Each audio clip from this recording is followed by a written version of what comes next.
અયાન, અમે તને અમારો દીકરો માની લીધો છે.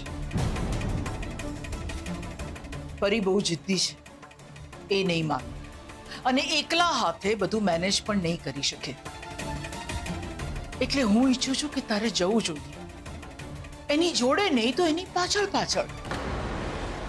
તું સમજે છે ને અયાન, હું શું કહેવા માંગુ છું એ?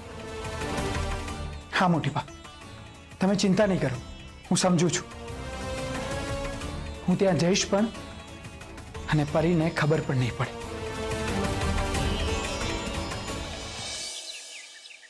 ગણપતિ બાપ્પા મોરયા, મંગલ મૂર્તિ મોરયા.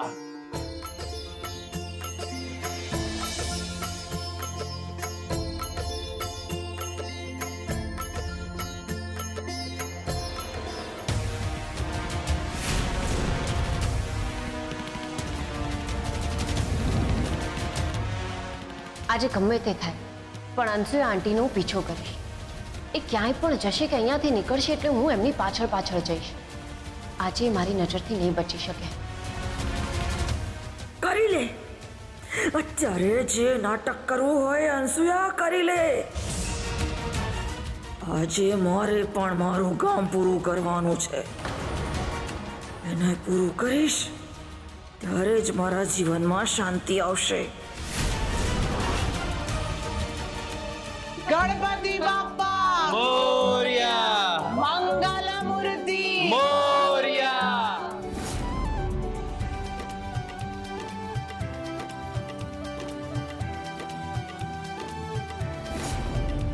સાંજે 6 વાગે વિસર્જન છે તો બધા તૈયાર રહેજો. અને ધ્વનિત, ચિરાગ, વિસર્જન માટેનો થોડો પૂજાપાનો સામાન લાવવાનો છે, તમે લોકો લઈ આવશો? ઠીક છે મોટી બા. મોટી બા, તમે લિસ્ટ તૈયાર કરીને રાખજો, અમે લઈ આવીશું. હા.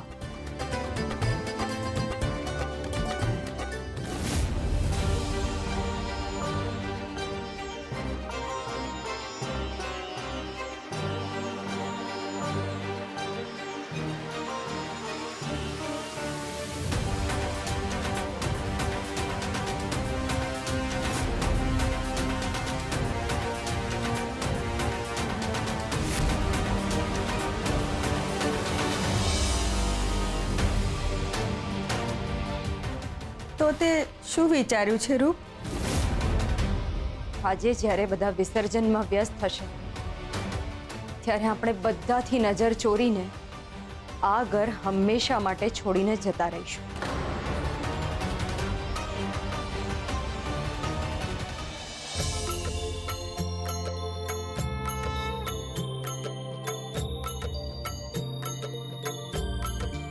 અંશુએ આંટી ક્યાંય આગા પાછા ના થાય તો સારું.